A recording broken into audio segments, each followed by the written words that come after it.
Eric Deters, the Bulldog on Real Talk 1160, and I just want everybody to know that I am slap happy, and when I'm slap happy, radio superbity is always delivered. And you know what? There's a lot of pressure on me.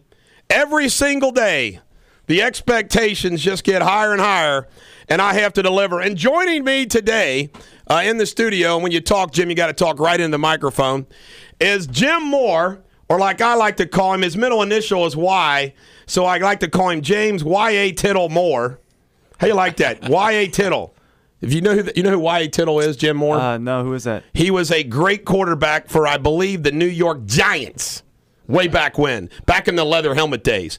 But anyway, James Moore is joining me just for fun today, kicks and grins.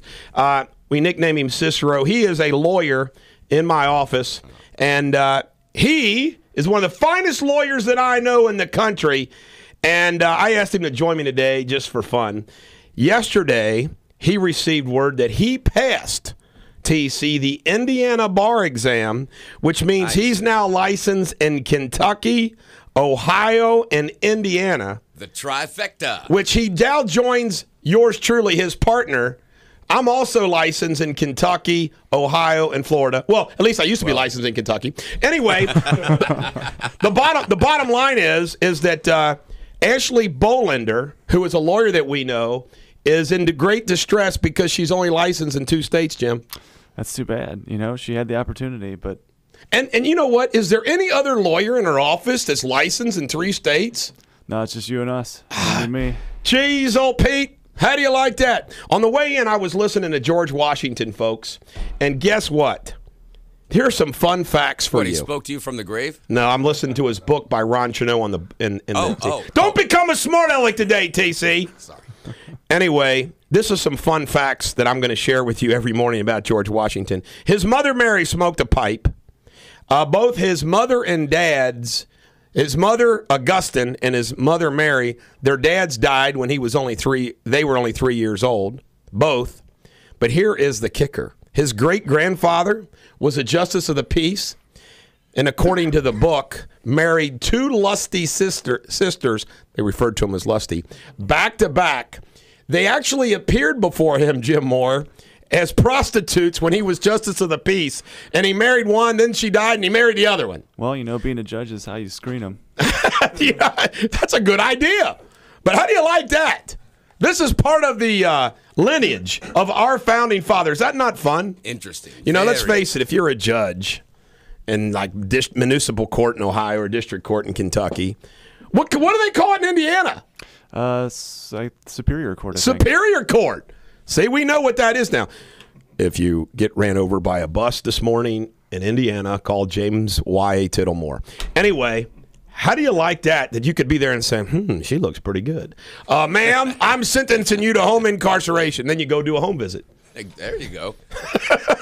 Now, can you incarcerate her to any home that you choose? You can, any home you choose. Because I got a place in the Hamptons. I have to promote an event for my good buddy, Dean Gregory. Dean Gregory is one of the Gregorys, and he's the guy that operates Montgomery Inn. And he is hosting a reception for Sean Donovan, who's running for Hamilton County Sheriff. And this is going to be, May 30th at the Montgomery Inn Boathouse, which is one of the finest restaurants in the land. And it's from 5:30 to 7:30, and my newsletter and blog will have all the details. Oh, by the way, today's Law Day. Cicero. By the way, Jim's nickname is Cicero, the great Roman orator, because he likes Cicero. Give me a fun fact about Cicero. See, well, he had his hands cut off when he died. Oh, my gosh. Why did they do that? Do we know? Well, yeah, I think he supposedly held his hands up as, the sword was coming down. Mm-hmm. Man, I could have thought of that was a pretty morbid fact. First one that got there. Today is Law Day, which we're celebrating across the country law, which is kind of a crock. There's a reception. By the way, anybody in our office going to that? Or we're too busy, aren't we? Mm-hmm. There is a Law Day reception at 5 o'clock out at the Central Bank in Florence. It's the Law Day reception. I've got some oracles to give out. First of all, we got to give Jim Moore an oracle. Yes. For passing the Indiana bar. Oh, well, thank you. I mean, have you ever had Oracle status, Jim? It's the highest honor bestowed upon a Bulldog Nation member. No, I think this is my first time. J.K. Schaefer, and I forgot to mention this, the Schaefers are good friends and listeners, and J.K. signed a free agent contract with the Jacksonville Jaguars. I needed to ask if he needs an agent. I guess not. He already has an agent. Let me see what else. Journal News winners, Citizenship of the Year award winners, Donna Yeager, Lifetime Achievement, Tony Lucas and Independence, Lee Frakes and Walton and Dennis Halpin and Taylor Mill. More fun stuff here. Let me see what else I got. Thank you. That's for all of them collectively. I watched a movie again and again. Another comedy that we need to put in our top 10 comedy, Horrible Bosses. Have you ever seen it, TC? No. Have you seen it, Jim I've Moore? lived it. I have not. Horrible Bosses is hilarious. Is it? Brad Amster says, oh, yeah. All right, let's have some fun here. Bad advice, USA Today weekend. And by the way, folks, we're going to get to all of it today. Unlike yesterday, we have lots of news and some fun news. But get this is USA Today weekend. Included the 7 secrets of lasting love, TC. Realistic expectations. I'll take that. All right. Accentuate the positive. Good idea. Consider yourselves a team. Okay. Remember the little things. Okay. Now, here are the 3 that they mentioned, which I think we could sue for counseling malpractice. Sweat the small stuff. Oh, are you kidding me? Don't sweat the small stuff. Like, who cares what they do with their tooth? Now, listen, painting your toenails and fingernails black is not small stuff, Jim. Don't ever marry somebody that paints their toenails and fingernails black. Number 6, have friendships with both sexes. What? That's terrible advice. Who wants their wife to be friends with males? And what wife wants their husband to be friends with females? Yeah. Nobody. So if you follow that piece of advice, you're going to get divorced. Hire me, and we will sue USA Today weekend. No doubt. Your future wife, Jim, do you want her to be pals with Brad Amster? Brad, Or no. Chuck Holbrook, the cad that he is? Right. Heck no. Spend time apart. What? No, now that's that. Yeah, yes, that's good. No, it's yes, not. it is. Let Honey, me tell you why. You on West Coast, I'm on the East Coast. No, it not never that much. works. No, not that much. In other words, here, I've got a friend who's been married for probably 40 years. I said, dude, how the hell did you do that? and he said, seriously, they do stuff together, but she has things that she enjoy, activities that she likes to do, and he has things that he likes to do, and they do them separately. And the time apart makes their time together just better. He says you need that. I agree with that, because sometimes you just want to be on your own, doing your own thing. You know what I mean? Hey, how about this? This is hilarious. Have you ever seen those commercials, The Most Interesting Man in the World? Oh, yeah. Mm-hmm. I saw a new one last night, The Most Interesting Man in the World. And these are the 3 things they said about him. Cuba imports cigars from him. Wow. He even tells inside jokes to strangers. Wow. Mosquitoes refuse to bite him. And I thought to myself, man, that is a cool dude. Right? I want to be that guy. Cuba imports cigars from him, TC. Mosquitoes don't bite it. Did you hear about this news? Mason High School, a teacher on teacher. At least there's no minors. Okay. No crimes. Yeah. They just got fired. Because? But what the heck? A principal or vice principal walked in on them during something going on in a classroom. You know what? Okay. Lock the door. Just lock the door. Get a room. Well, get a room or lock the door, but come on. I mean, what you're is in going a on in school. Mason School District? You're at the school. Okay, when you're a teacher. By when the you're way, an Bulldog educator- Nation member Tina gave me this news before it hit the press because she knows everything that happens in Mason. We've got our inside connection. Yes, there. I got an inside connection. Go ahead, TC. You were dying to say something. You're an educator, okay? You are supposed to be one of the quote-unquote role models Lock for the door. a developing mind. Get a room. You don't even need to be on school grounds. If you're going to do that, be responsible. You've got kids around. It could have been a student that walked in. Today in history, go ahead, sister. You're dying to say something. Yeah, I was just going to say, with all due respect, TC, I believe they did get it room. That's why he's a great lawyer, and we call him Cicero. I want him to come back. Witty and wise. By the way, it was 1958. Eisenhower proclaimed this law day. Elvis married Priscilla this day in history in 1967. Thank you very much. Priscilla, will you marry me?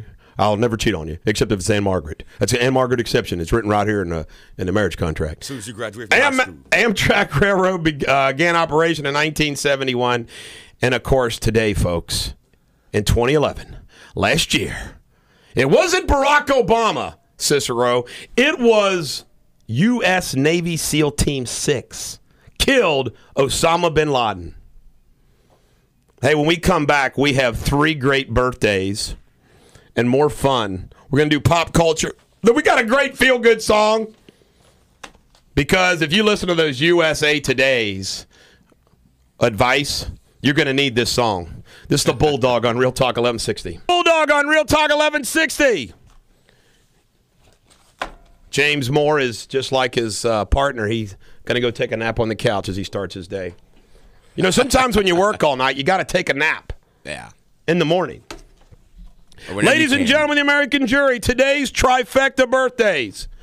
Calamity Jane, who apparently had to clap. Tim McGraw, 45 years old.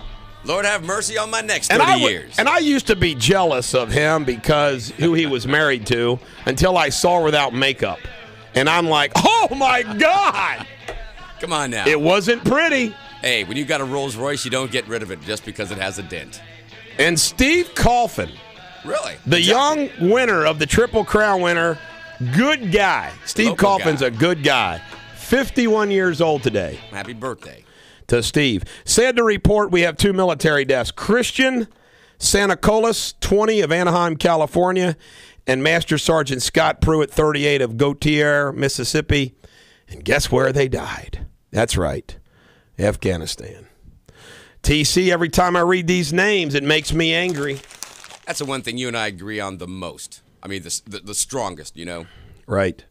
Let me see. I've got some life observations today. One of the life observations that I have is I witness these breakups, and then he's getting back together, break up, get back together, break up, get back together. And, you know, I just decided that the feel-good song, you have the feel-good song ready? Yeah, the feel-good song's ready. This is your pondering music. Yeah, but this is my pondering music, is that, you know the secret, Brad Amster, that when you break up with somebody, the secret, see, I have a stepson that his girlfriend and him broke up. I'm talking about it because I know they're not listening. They're sleeping. But she came over last night, so I guess they're back together. I don't know. They break up, get back together. It is, you know, but, you know, there was a song that was part of my generation that's the breakup song. And this is for my stepson, Cameron. It's the Great Kill Band. This is the feel-good song. It's about breaking up. Yeah, broken up for good. Have you ever heard this song, Brad? I always wondered who sang This is the Greg Kiln Band. Wow. Tomorrow we might play their other big hit. What was their other big hit? I'm not going to tell you. We got to get people in suspense for tomorrow. Wait, he's so young. What is their other big hit? They were a two-hit wonder. Two-hit wonder. He was born in the 90s. I was. They don't write them like that anymore, Brad. No. Listen to that guitar. Ashley Bolender's crying in her coffee because she's only licensed in 2 states. I used to be licensed in 3.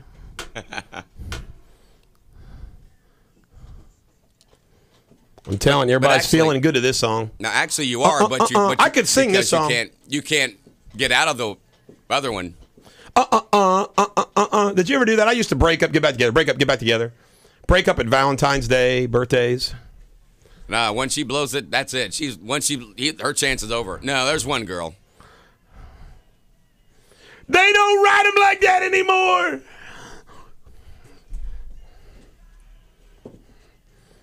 And it's a good thing we have videotape. You know, I vetoed the official feel-good song from the newsletter. You know what it was? What's that? Build Me Up Buttercup by the Foundations. That's a great song, That's a good song. No, not the Great Kiln Band. It was in something about Mary, which was a pretty good movie. No. One more, little bit of this, and then we'll move on. All right. A little more, You always forget the words of the song, and then it comes to me. How do you spell that lyric? That's a good question. They don't write them like that anymore. I'm guaranteeing you this is going to... You know what our little mind game we play with Bulldog Nation is we want a song that sticks in their head. You know this is going to stick in their head all day long. All day. It's a Uh-huh. That's it. We are mind messing with you. We're mind messers. Yes. We're the deciders. Don't you wish sometimes messers. we were on Sirius Radio? Things you could say. You mean Sirius Radio Yeah. or Sirius XM Sirius Radio. You know what? The only thing about that is people have to pay for it. I got some jack wagons, TC. Farrakhan says America is a synagogue of Satan. Oh, really? Snooki says she didn't know she could get pregnant. How'd that happen? Star in the East. Jeez, OP. Santorum wants promises on the GOP agenda before he endorses Romney. I want to tell you right now, I want it in the platform. Women aren't allowed to get pregnant. Well, what does he want? What does this guy want? Seriously. I don't know. Now, Put on a sweater vest, have a Coke, and go away. Now, if I met Romney, I'd say, Rick, go pound salt. I don't need you. Absolutely. I don't need your endorsement. Exactly. Let me tell you something. Who are the Rick Santorum people going to vote for? Yeah, right. You know, you dropped out because you didn't want me to mop you up all over the state of Pennsylvania. Go pound salt or steel or whatever it is that you guys do. Pound salt.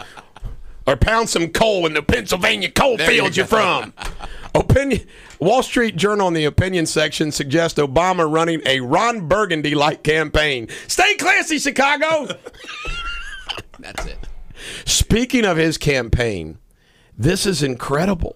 This is incredible. I mean, Barack Obama has done something that is, I mean, you can't make this up, folks. Their new campaign slogan, and they've got it on posters and everything else, is called Forward. And according to the Washington Times, many communist and radical publications and entities throughout the 19th and 20th centuries, by the way, including Karl Marx and John Lennon, had the name Forward. The slogan Forward reflected the conviction of European Marxists and radicals that their movements reflected the march of history, which would move forward past capitalism and into socialism and communism. I am not making this up, folks. Barack Obama's campaign slogan is Forward, which is the exact campaign slogan of Lenin. How do you make this up, TC? This isn't some, twisting things around. Do you think they maybe checked, somebody on their campaign team said, Forward. Has it been used before? Who has it been used by? Hey, Lenin, use it. Gosh dang, let's use it. Or maybe they said, hey, it's better than backward.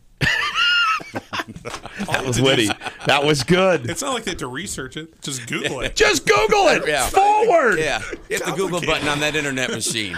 Oh, my God. Here's a great Shakespeare quote for everybody. I got to get my Shakespeare. All right, I'm ready. The attempt and not the deed confounds us. Reflect upon that and call me tomorrow. Here's a joke. Ponder, yeah. A mild-mannered man was tired of being bossed around by his wife, so he went to a psychiatrist. The psychiatrist said he needed to build his self-esteem and gave him a book on assertiveness, which he read on the way home. He finished the book. The man stormed in the house, walked up to his wife, pointed a finger at her face, and he said, "From now on, I want you to know that I'm the man of this house, and my word is law. I want you to prepare me a gourmet meal tonight, and when I'm finished eating my meal, I expect a dessert. Then after dinner, you're going to draw me a bath so I can relax. When I'm finished with my bath, guess who's going to dress me and comb my hair?" His wife got closer to him, rubbed his face, and quietly said, "The funeral director." When we come back, pop culture. Lots of great news today, including Obama's communist slogan, Forward, Forward, on Real Talk 1160.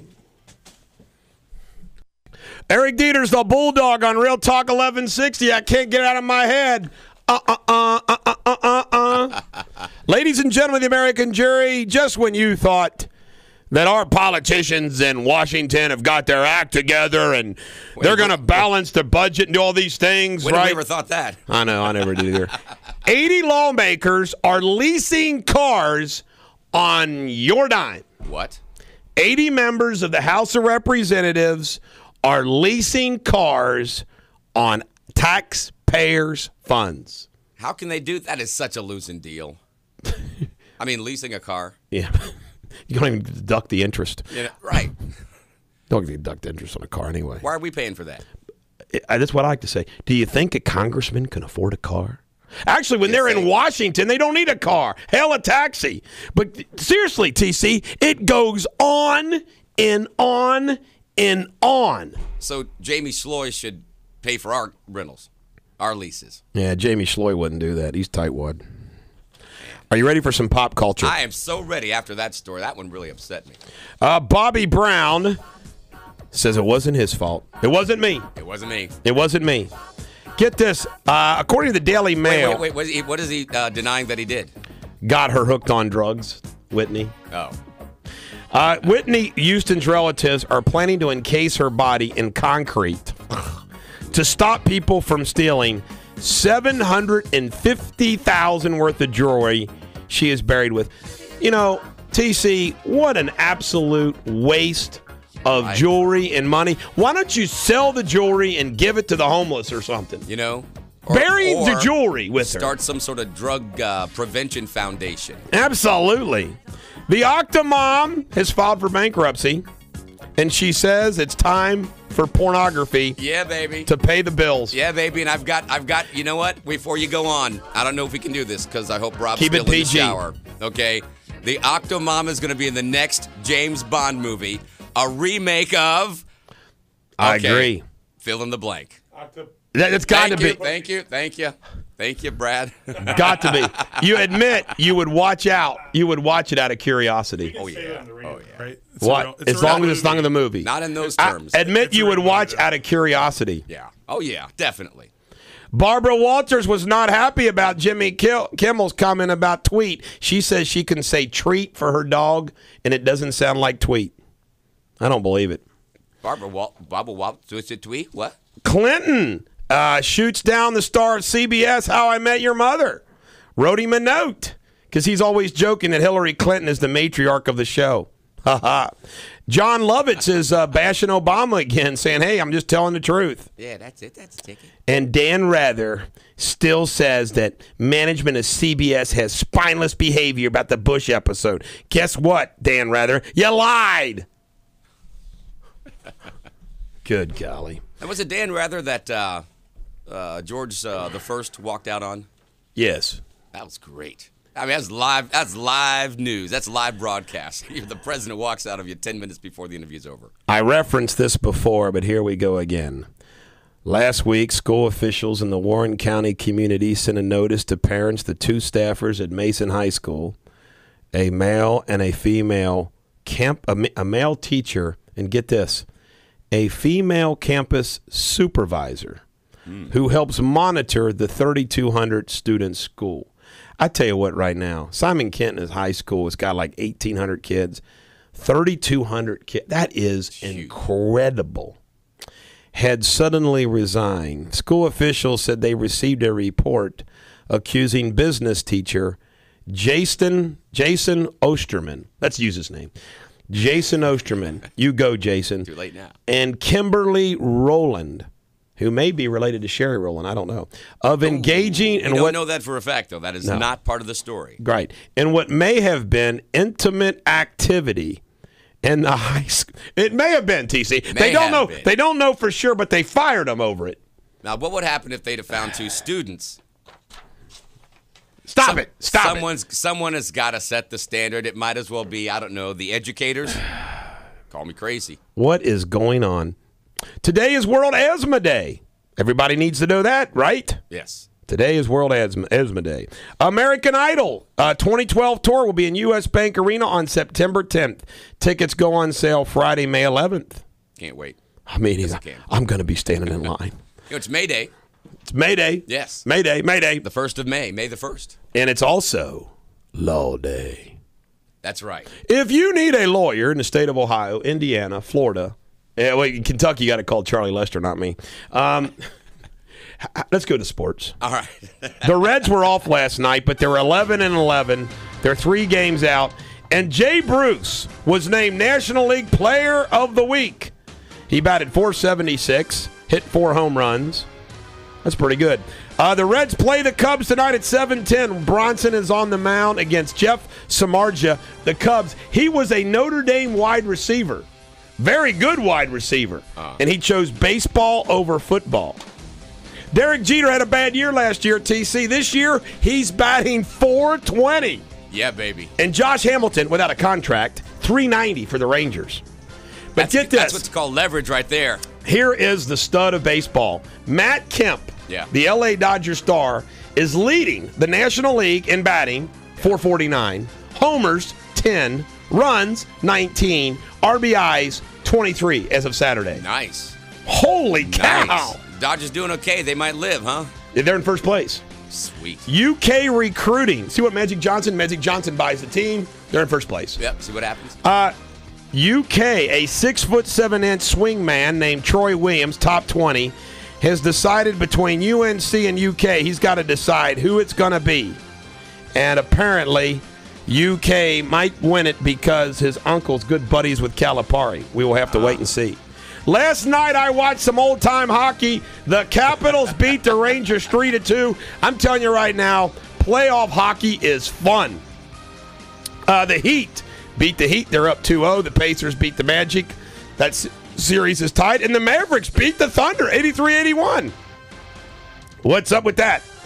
Michael Jordan was a great player, but his Charlotte Bobcats, 7-59 this season. Not good. Not good. Let me see. The Tigers player named Delmon Young, who threw out some anti-Semitic epithets, has been suspended for a week or 7 games.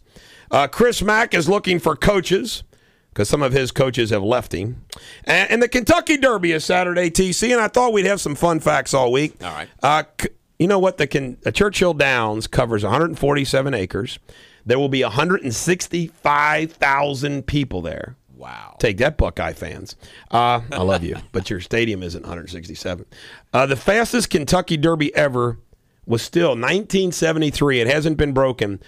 I'll never forget this time because it was the first Derby I watched. The mile and a quarter was done by Secretariat in 1 minute, 59 seconds. Wow. Has not been topped. Really? The first Kentucky Derby, man, slow horse, 2 minutes and 27 seconds. 28 seconds. Just think about 28 seconds slower in Secretariat. 1, 2, 3. Man, good golly, Secretariat was. Whoosh. That's a long. Well, that was the first Derby. The horse probably didn't know exactly what they were supposed to do. They had to figure it out. So. In some general news, the Navy SEALs, Ryan Zinke, a former commander in the U.S. Navy who spent 23 years as a SEAL and led a SEAL Team 6 assault, said the decision was a no-brainer. And Barack Obama is coming under attack by using this as a campaign thing, acting like Mitt Romney wouldn't have said, yeah, Mitt Romney's president. You mean to tell me we got him and we can go kill him? Oh, no, I don't want to do that. There isn't a single president that wouldn't have said, go kill him. Even Huntsman would have said, no, take him out. Ron Paul would have said, take him out. Okay, Paul, that's a good analogy. Ron Paul even would have said, kill him. Yes. I mean, think about it. Wouldn't you love to be the man in office when they get Osama bin Laden? Yes, I would have. If you do nothing else, well, never mind. I mean, that's crazy. Let me see if there's some other good things here in general news. Nothing worth reporting. Here's one. Secret Service scandal raises question. This is from the Huffington Post. Why do men risk jobs for sex? But duh. But here's what it's because it's sex. Martin Monto, a sociologist at the University of Portland, who has researched prostitution. I have researched prostitution, and here's what I come up. Working late tonight. One of the motivations behind seeking prostitutes for some men is that there's something exciting or risky about. You know what? I think that's not true. A prostitute, that's just disgusting. Right. The illicit nature of it can make it more exciting. Now, maybe since cavemen. Well, think about it. You know how when you've got a dog who's in the yard playing with his bone, if he sees another dog with another bone, he'll forget all about the one he's got. He wants to go after that one, okay? That's a good point. Guys got to think that way, too, I got something right here, but I want what's over there. They want what they don't have. Grass is always greener. Exactly. That bone. There's a bone over there. I want that bone. And it could be a fat, and it's never going to change. Right. Kingdoms have fallen over a woman. I mean, come on. Paris stole Helen. He stole Helen from the king of Sparta. On Real Talk 1160. Could be a White House intern bone with a blue dress on. On Real Talk 1160.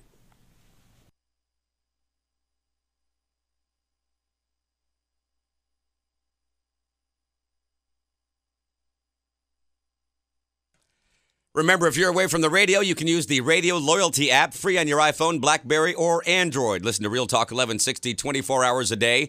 That's Radio Loyalty, all one word, the official app of Bulldog, Laura Ingram, and Dennis Miller.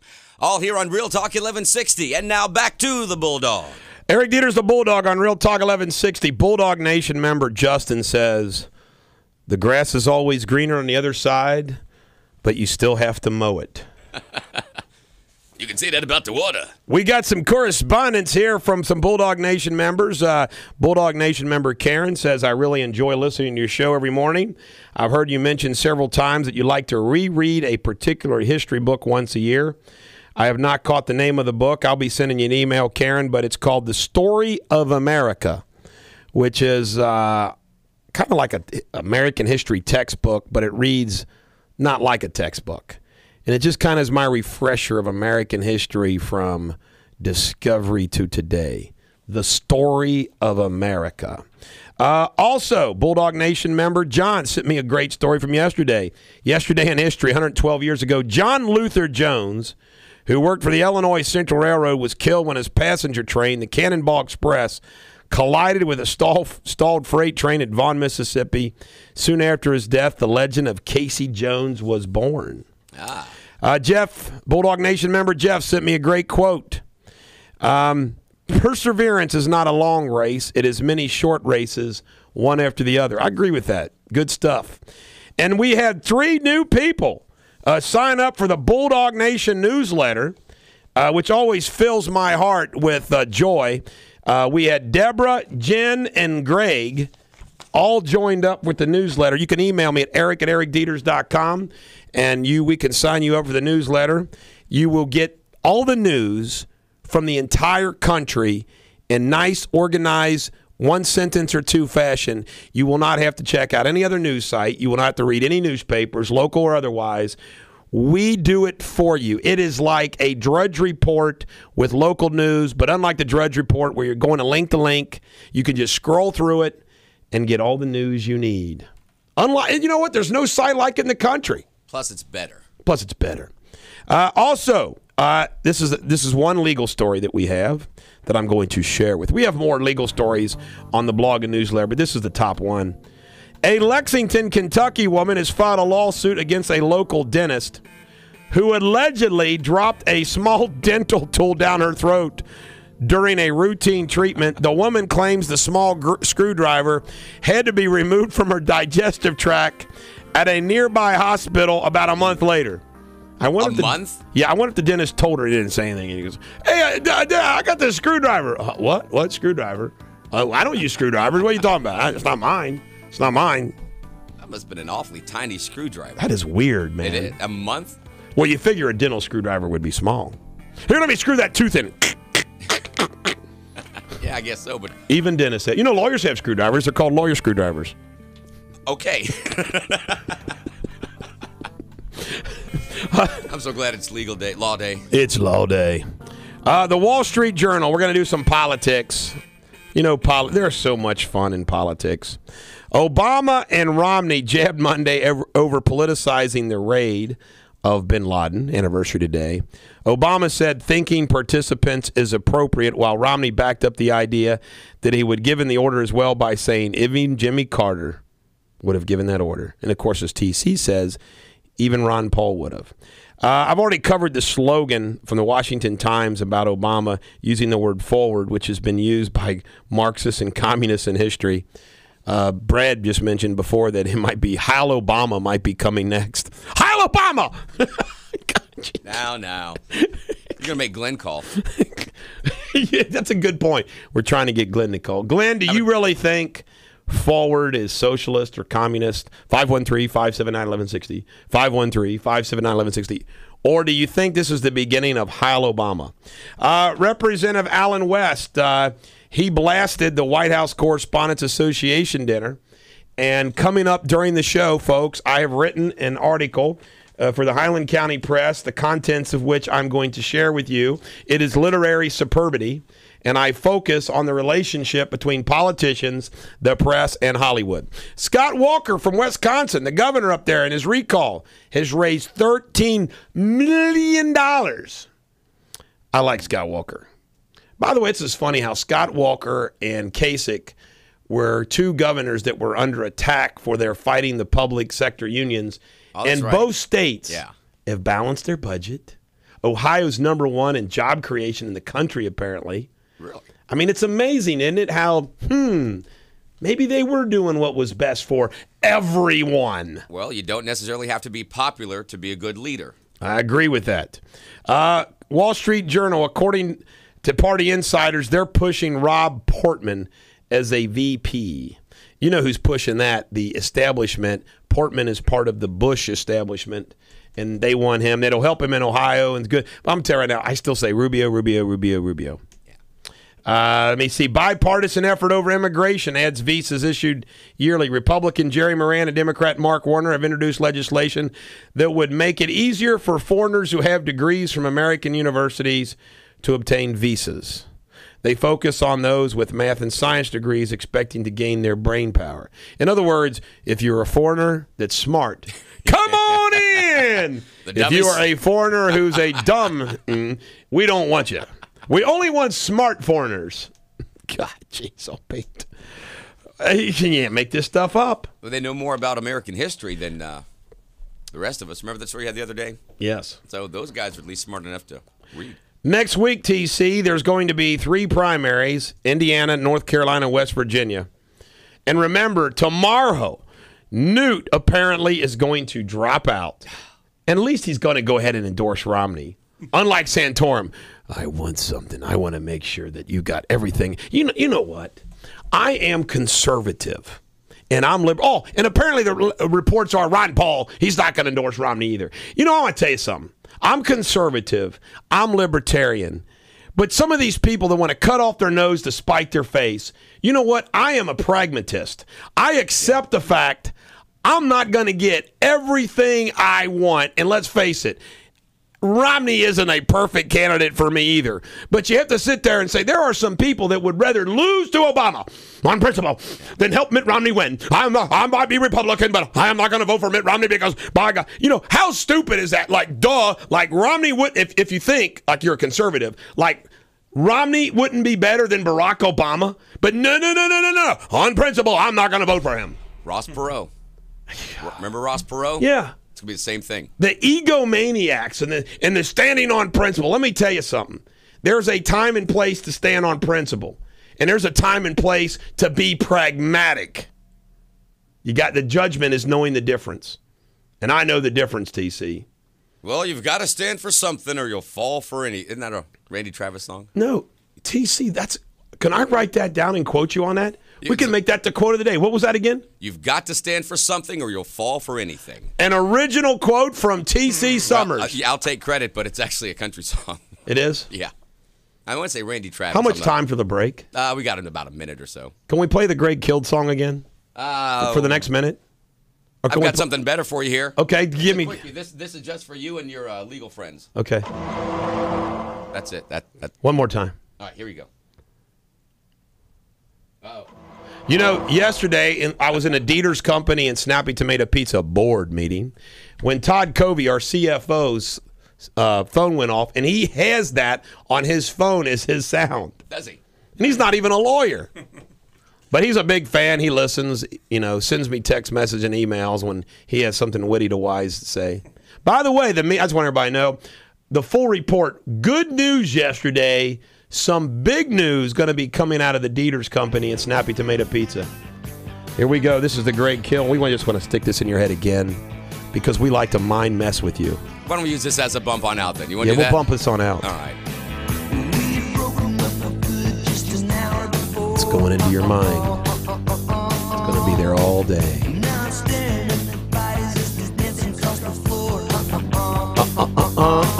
Everybody sing. Everybody.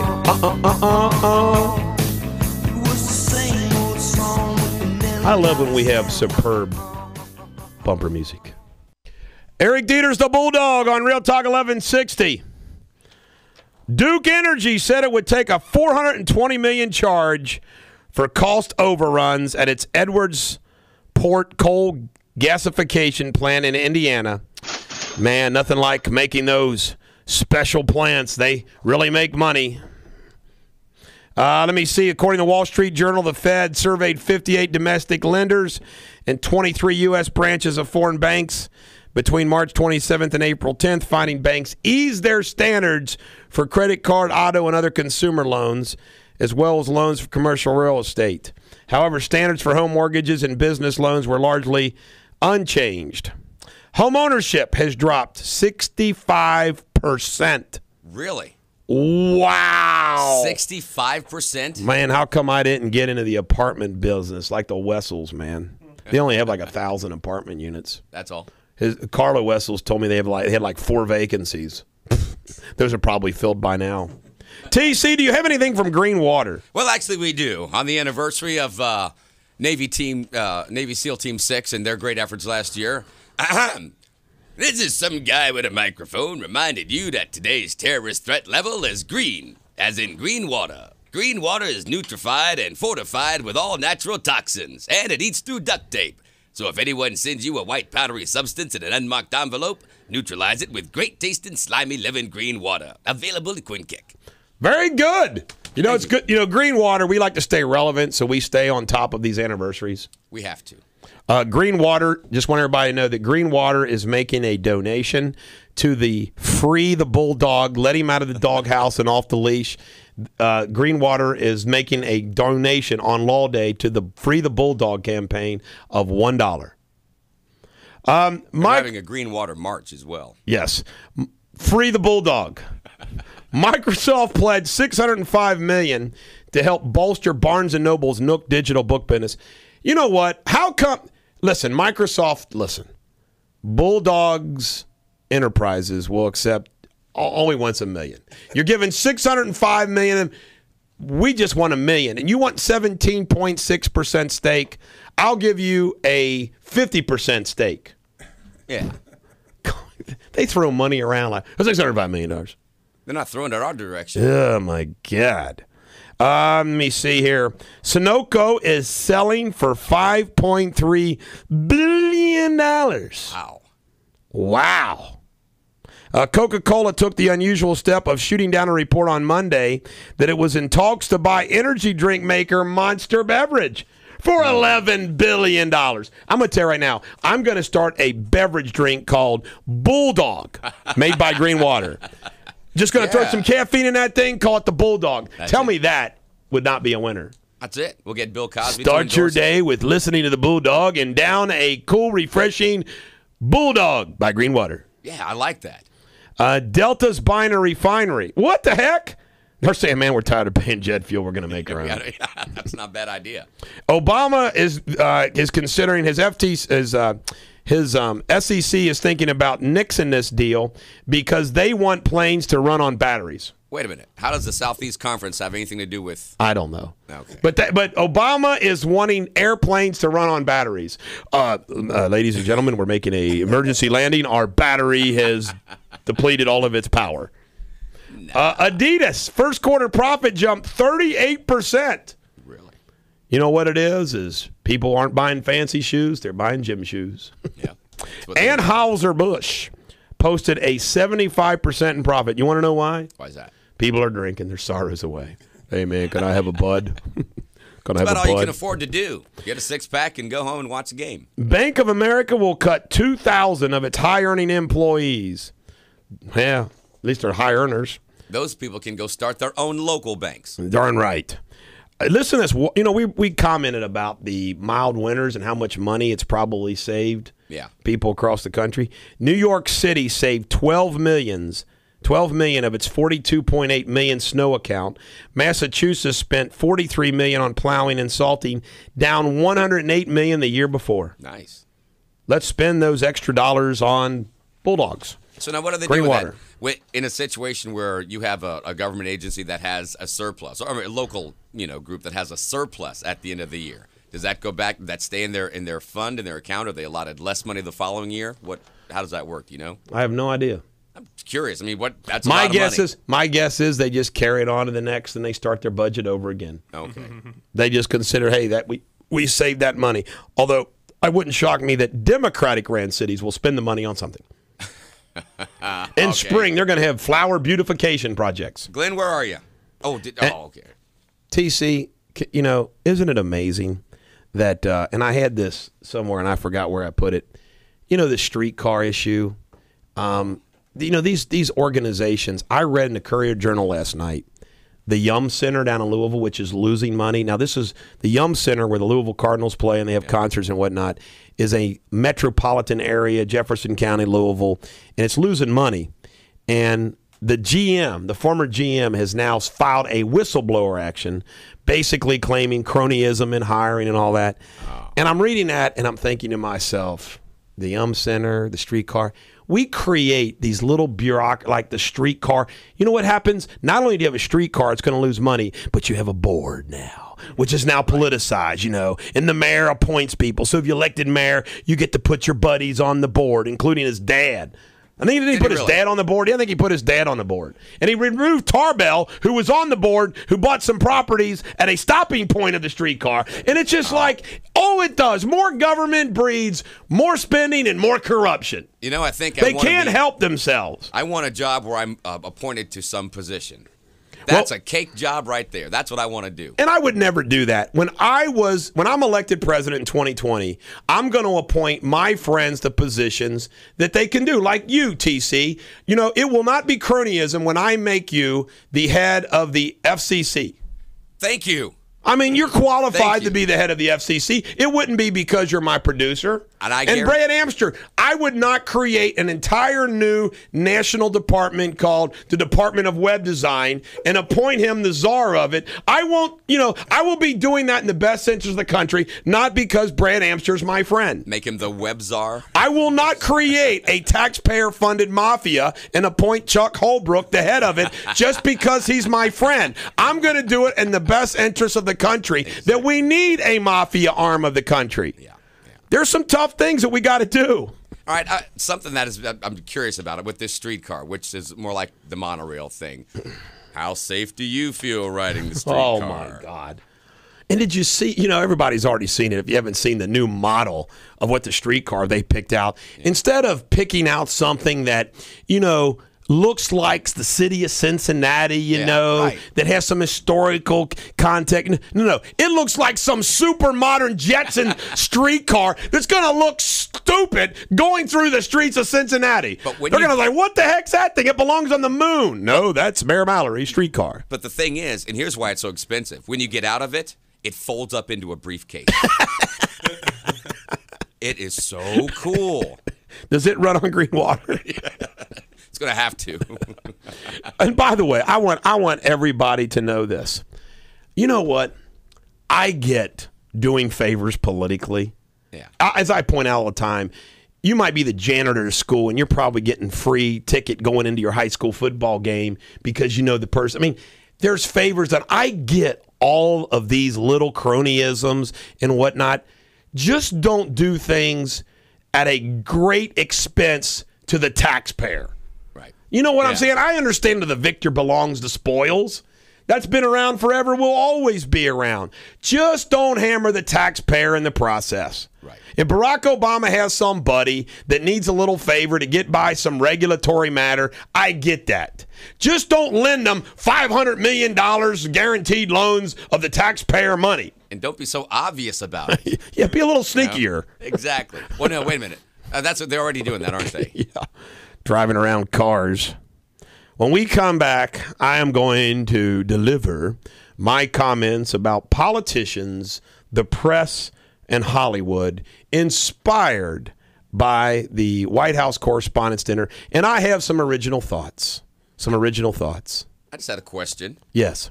This fleet of cars that they leased, what manufacturer? I mean, whose cars were they? Were they a bailout company? Or? Solyndra Automobile Company. Apparently they were hybrids.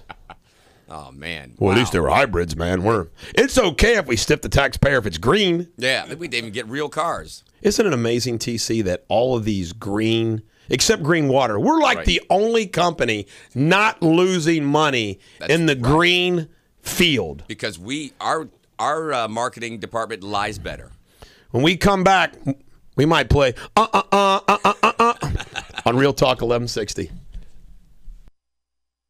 You'll find out what Mike Huckabee has to say about President Obama and Osama bin Laden. His report's coming up in about 10 minutes here on Real Talk 1160. And now back to the Bulldog. This is Eric Deters, the Bulldog on Real Talk 1160. As I mentioned yesterday, I watched the entire White House Correspondents' Dinner on CNN Saturday night. Why? Well, because I write a daily blog and newsletter, and I host this show. And I felt compelled to watch, observe, and report and analyze what I knew would be news. And reruns everywhere else. That's right.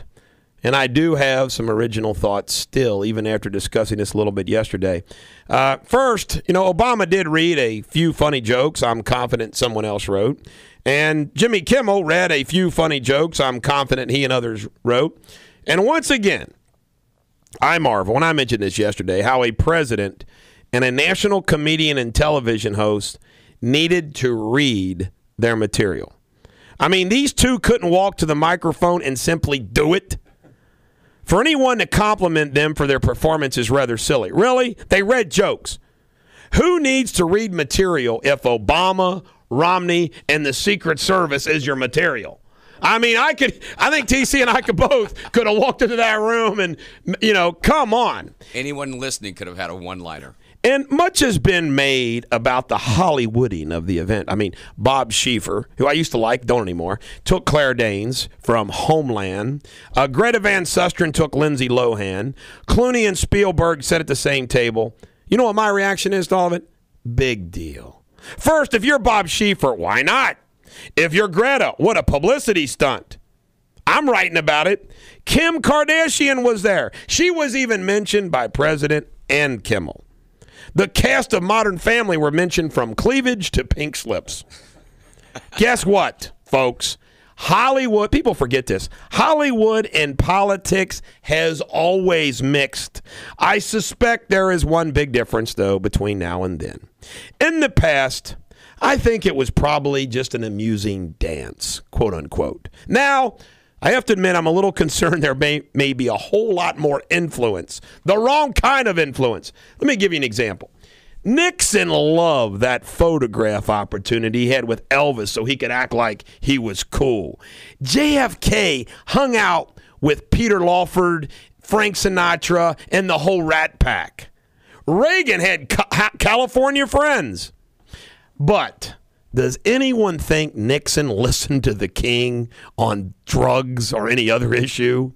Does anybody think JFK consulted with Maryland during the Cuban Missile Crisis? Does anyone think Reagan talked to Frank at Nancy's request on how to take down the Soviet Union? No! However, don't you wonder if Barack and Michelle's friends have much more sway on issues, policies, and favors than Elvis, Frank, and Marilyn? George Clooney, a great person, movie maker, actor, and someone I like, despite his love for Obama, is selling himself for $3 chances and is all in on Obama with a $10 million planned fundraiser. Did JFK say, you get to have a date with Marilyn for $3? Are you kidding me? I wonder what the White House policy on Darfur and other Clooney projects is going to be. And remember, Michelle apparently asked for Clooney to sit next to her at the recent state dinner. We know who wears the pants in that family, and I'm sure Clooney does too. Meanwhile, the press will always, as will politicians, go gaga over the likes of Lady Gaga. Fame and celebrity has an attraction which is eternal and universal. It is just reality. What counts is whether the press can still cover the White House honestly, fairly, and without bias or prejudice. I doubt it. Those who become journalists lean left. Just the way it is. I have been involved in lots. I mean, I've had interaction with lots of journalists over the years, in radio stations, in newsprint. I'm sorry, folks. People who become journalists lean left. It's a reality. That was what was so unique about Roger Ailes creating Fox News. Finally, despite all the hoopla and fanfare, I believe presidents of yesteryear still made decisions based upon the best interests of America and American values with a firm understanding, or at least received counsel, on history and economics, not pop culture. Today, I'm sorry, I don't believe that. I don't believe Al Green, White House concerts, the sale of the Lincoln Room, more fundraisers than all the presidents since Nixon, lavish family vacations, countless rounds of golf, taxpayer-paid trips to college campuses in swing states, and halftime appearances at the NCAA championship game require any study and geopolitical application of history or economics. This concerns me. It should you too. I hope it does in the 10 or so states which will decide the 2012 presidential election. I know the audience at the White House Correspondents' Dinner laughed at a sick Lincoln suicide joke by Kimmel. It was sick. He said he doesn't think John Wilkes Booth killed Lincoln. He thinks Lincoln shot himself because he knew what the Republican Party would come. Man, you do not make jokes about Lincoln committing suicide. That's not funny. The crowd laughed. What, too soon? What does that say about that crowd? That's just not too soon. That joke will never go over well. What do you think? You think it was funny? See, well, Mr. Liberal, he does the news here. He does the news here. Look, I rest my case. If Mr. it were about CNN, Robin Mead lover. Robin Mead lover. Yeah, Go okay, ahead. I'll take that one. JFK, I don't know. I'd have been a little bit more sensitive if you'd have said that about JFK. But Lincoln, that's history. I mean, he's a long time ago. You know? So you're saying you can't make a joke about a suicide of JFK, but it's okay on Lincoln? I'm not saying one is better than the other. They're not the best. Yeah, okay, I'll say that. For the sake of argument, yeah. Just because it's more recent. But it still would have been funny. Who laughs at a suicide joke about Abraham Lincoln? Well, there was a skit years ago. I remember. I can't go through it, but it was on. There was something on Abraham Lincoln. Bill Murray did something where he's saying something about Abraham Lincoln. And you're never going to get a talk show host job. Never going to be president either.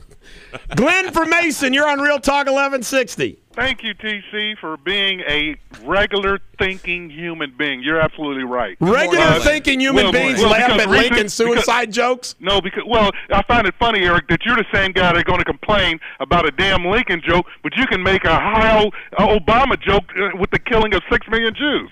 So aren't you being a little hypocritical? No, because he's adopted a communist slogan, forward. So saying Heil Obama, that's funny, but you don't understand a Lincoln joke? Saying Heil Obama is funny because guess what? Nobody died. Wait a minute. So 6 million people getting killed is funny? Lincoln is sacred.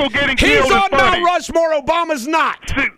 Well, neither is it Reagan. What the hell is that supposed to mean? Is that the intellectual quality that you plan on bringing to the table? You cannot make fun of Lincoln. You can Obama.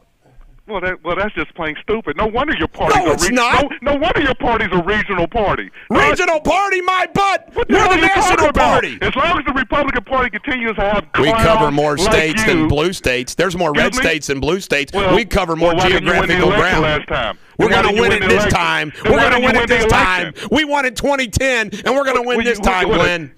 We're going to win. We're going to win. Are two different things. Mitt Romney's going to bring it home to the party, baby. Mitt Romney? Mitt Romney.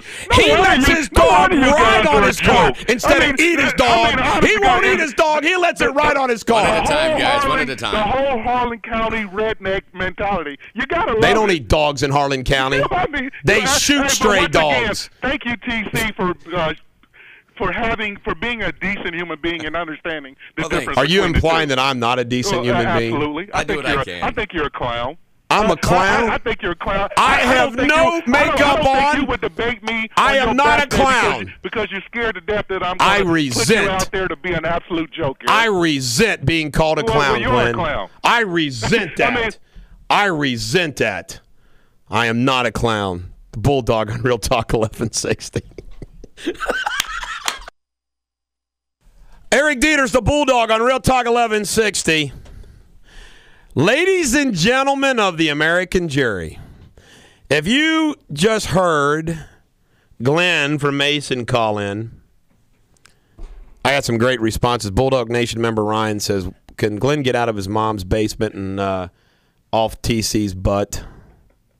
Ladies and gentlemen of the American jury, I am going to show the hypocrisy of the audience at the White House Correspondents' Dinner. I am going to show the hypocrisy of Jimmy Kimmel. I am going to show the hypocrisy of Glenn from Mason and my very own buddy T.C. Summers. And it's why that you're a dumbass if you don't hire me as your lawyer. I'm going to prove my skills as to use T.C.'s word, retorter and cross-examiner. I took great umbrage and issue with, and by the way, some of the things Jimmy Kimmel said were funny. The things that he read. You know Jimmy Kimmel didn't write all this stuff. He's got a television, he's got writers, and he gets up there and he reads. And the one about, hey, yeah, Mr. President, remember that time you said, hey, let's all get excited about your campaign, hope and change? Oh, that was really funny. And the thing about the ears. That was funny. It was funny. And his jokes, the jokes that he made to Republicans, Democrats were all funny.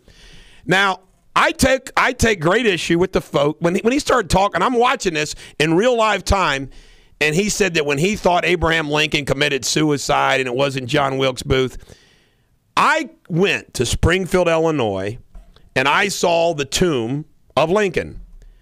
And when I walked out of the tomb of Lincoln, I was crying.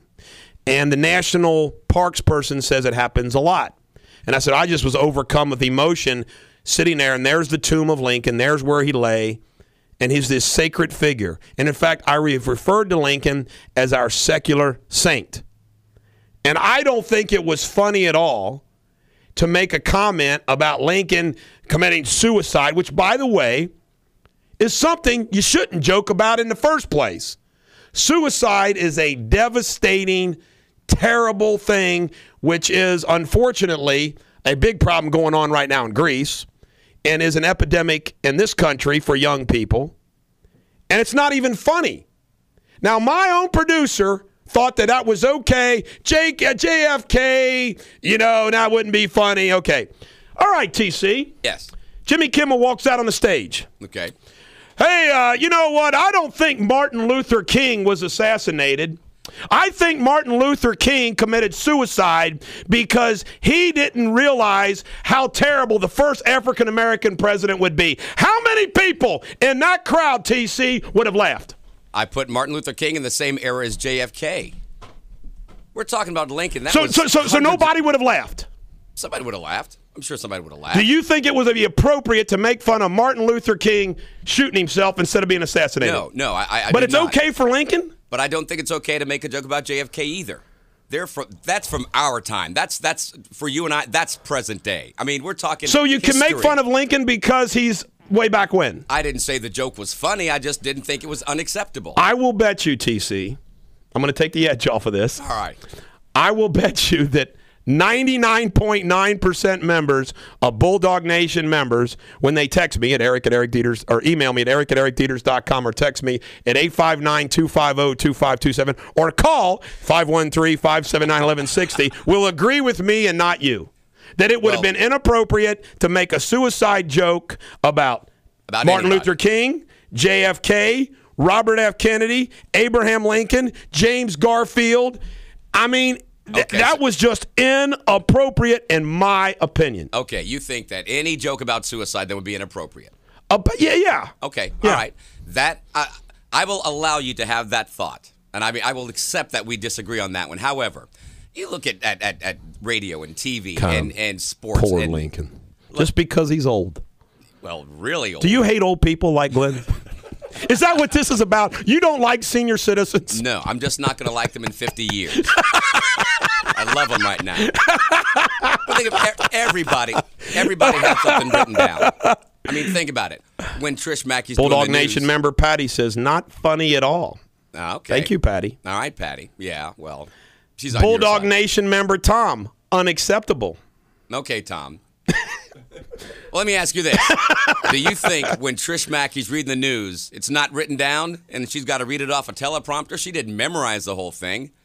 Jimmy Kimmel, Jay Leno, Letterman, none of those guys, they've all got cue cards. Hey, I want to tell you right now, that's all. Jimmy Kimmel should not have read that, but I want to tell you something.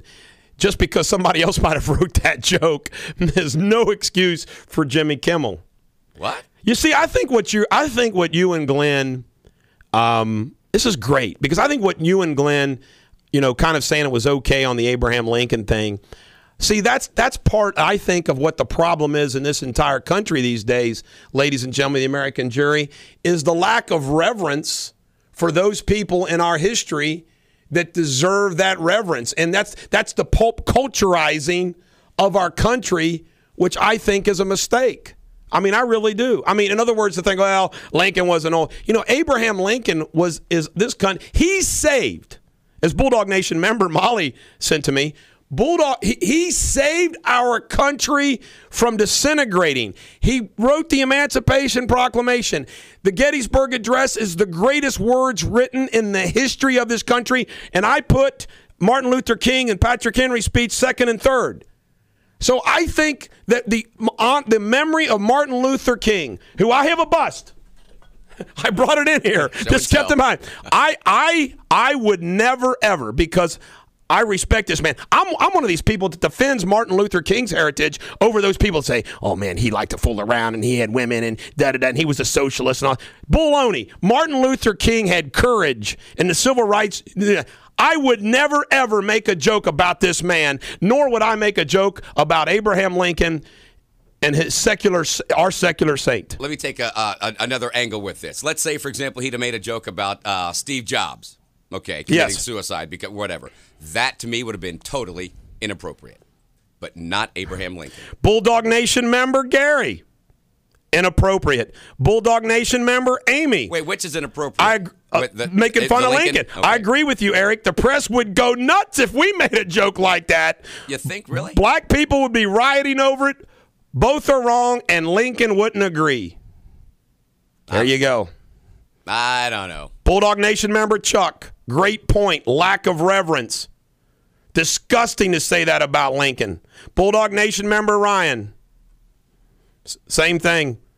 How you like that? Bulldog Nation member Craig. Unacceptable.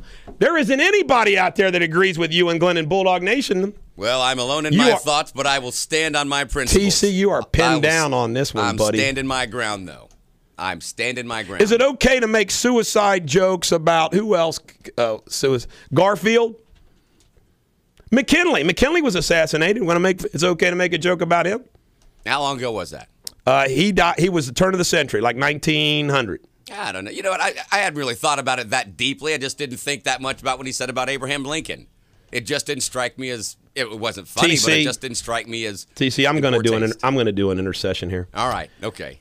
It's okay to change your mind and accept the fact that you're mistaken, and you want to change your mind and say, Eric, after further reflection, I agree with you.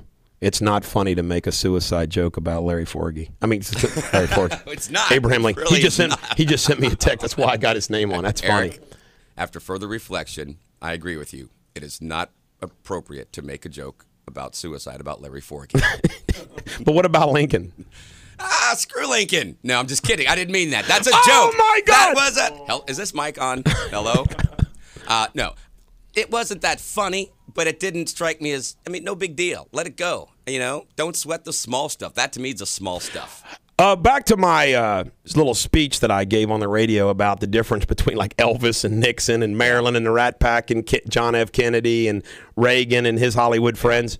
Do you think that those Hollywood types have more influence with Barack Obama, Bill Clinton, than they did with the presidents of yesteryear? I don't know. Elvis wanted to be a member of the FBI. Yeah, but Lincoln made him a special DEA agent, but he didn't do anything. After he left, I'm sure Nixon said, "Oh God." Okay, and who appointed Schwarzenegger to the fitness council? That was Reagan, wasn't it? No, that was Bush. Bush. That was Bush. Same thing. Well, that was a good thing. Arnold Schwarzenegger, head of the fitness, that's good. That will be fun. I kind of had that mistake with my housekeeper. Right. Yeah, exactly. Before I that was a thing good happened. man back then, TC. How come you keep bringing up the housekeeper? Have you not heard anyone make jokes? Now, not suicide jokes, but jokes about Elvis Presley since he died? People have I've now. never heard a suicide joke about him. No, not a suicide joke. Maxim but a joke that was Magazine in made poor him taste. the coolest guy of all time No, they because said he was the a fat biggest. guy that got chicks and died on the throne. Now, that's a joke right there, see? But that's a funny joke. But it's still about the guy dying. He did well. No, it's not about suicide. I don't know. He took all those pills. Wasn't he trying to kill himself? Really? Well, based upon the votes of Bulldog Nation, I won this argument. We come back. We come back. More Radio Superbity on Real Talk 1160.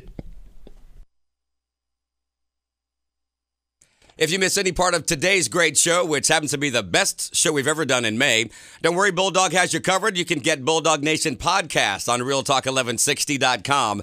And now back to the Bulldog. See, I just thought of something. I joined this radio station in June of last year. Right. So this is the first May and the best show ever. The best May show we've ever done. And the best Tuesday show we've done this week. You're right. It is. Absolutely.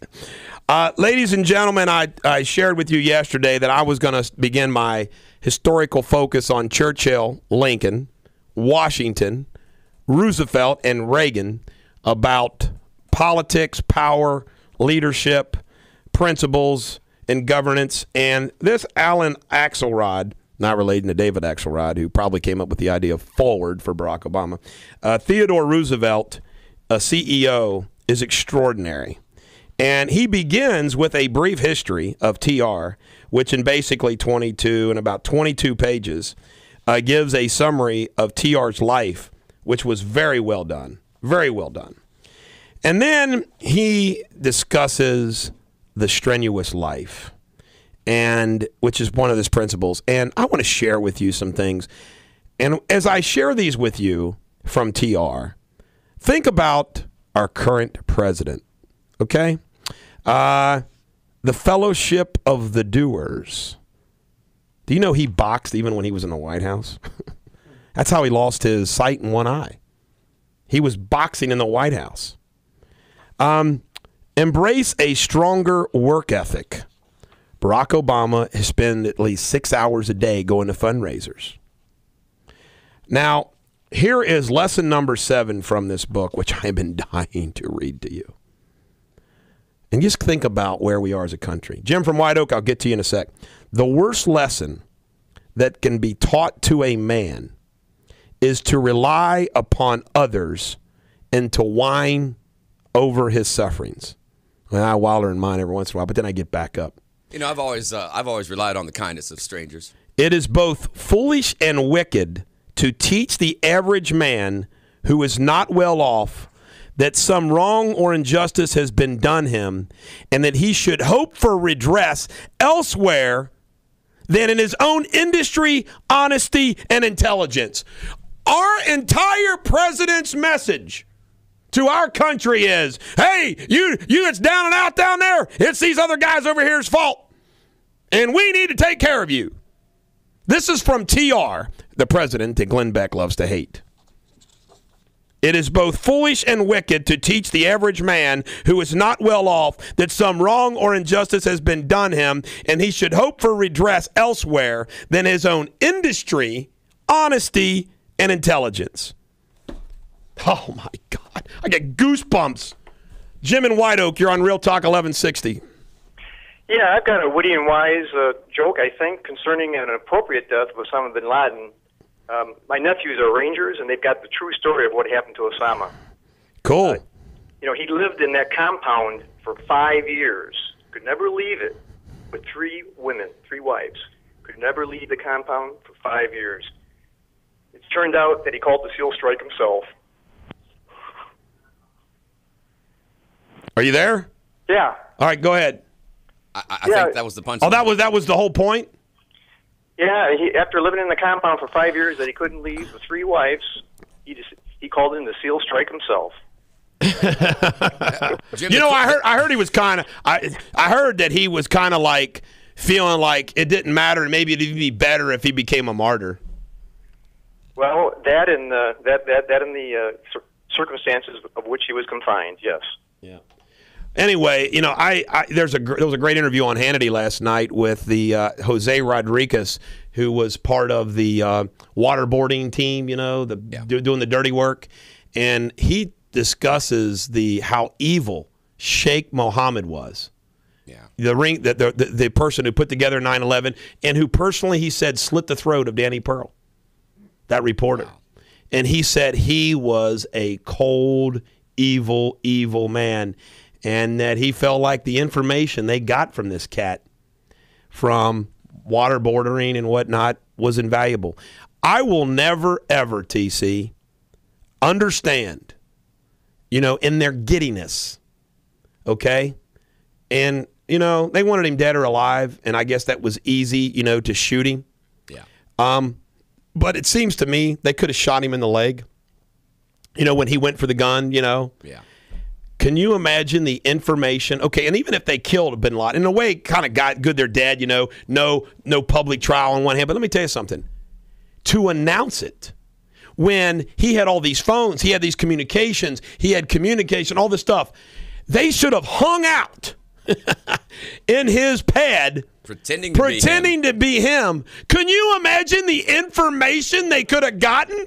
On his Facebook page? I've never been a CIA agent. I've never been president. I've never been Secretary of State or Secretary of Defense. And I'm smart enough to realize how dumb that was. If they could have done that, that would have been great, but I don't think the word would have gotten out. I mean, there was commotion going on when that happened. Yeah, but they would have said, hey, what happened? This was just some of my friends coming in, or they tried to get me, but they did not get me. I mean, you could have gotten something. Yeah, but there were too many other people in the area that could have seen or heard anything. It could have leaked. We don't have a whole lot of friends in that part of the country. But besides, they did confiscate, 5 laptops? Well, I mean, there's a lot of information there. I just think to myself that, that was mishandled. It would have been if they could have kept him for a week. I mean, seriously, beat the crap out of him, and whether they, just for GP. And then whatever information they get, I would have no problem with that. Now, I want to clarify one thing. We got about 3 minutes. I don't want anyone to think that I disrespect any president who's ever run our country, especially Abraham Lincoln. He's backing up. No, I'm not backing up. I'm just saying, of all the other okay bad jokes, all the other inappropriate jokes ever told. As my wife quoted a Pinterest thing, because she's a Pinterest addict. But you know what?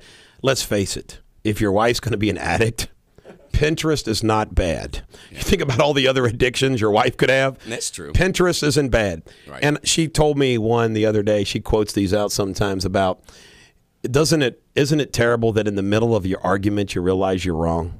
I don't never. How's that feel, TC? Never had that happen. How's that feel, TC? I don't know. Okay. And I want to just share something. When you look at leadership, and I am a student of leadership because I've been a Hamilton to some great people and some great leaders. I've been a Hamilton to my father and remain so. He's 82 years old, and I would do anything for my dad as his Hamilton. I use that expression the way Alexander Hamilton was to George Washington. I've been a Hamilton to Larry Forgy politically. I've been a Hamilton to the guy at the other radio station I'm not allowed to mention. There is no other radio station. But I know what it's like to be a Hamilton, and I tell people all the time, you sometimes need to be a Hamilton before you can be a Washington. And Washington was the epitome of a leader. Lincoln, that Team of Rivals that was written by Doris Kearns Goodwin, which I've read, fascinating how he was such a leader, having his rivals in his cabinet. He wasn't even insecure with that. And when you think about all of the characteristics of a leader, hard work, everything, dividing the country on an socioeconomic to have gain, to break records and fundraisers to, try to get yourself reelected. It's not leadership, man. He ought to be holed up in the White House trying to do a good job. And again, Ronald Reagan, one of those that I'm going to study, apparently in 1984 didn't go to a single fundraiser. He did a good job. He beat Mondale on a landslide. Mondale only won Minnesota.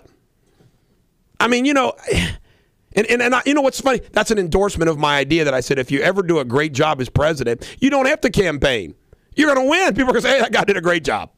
You don't need to campaign. And I tell you what's another thing, it's a study, we ought to talk about this maybe tomorrow, is that no matter how much money he raises and spends in those swing states, the people whose mind's made up, it doesn't matter what commercials he puts on. It's going to make no difference.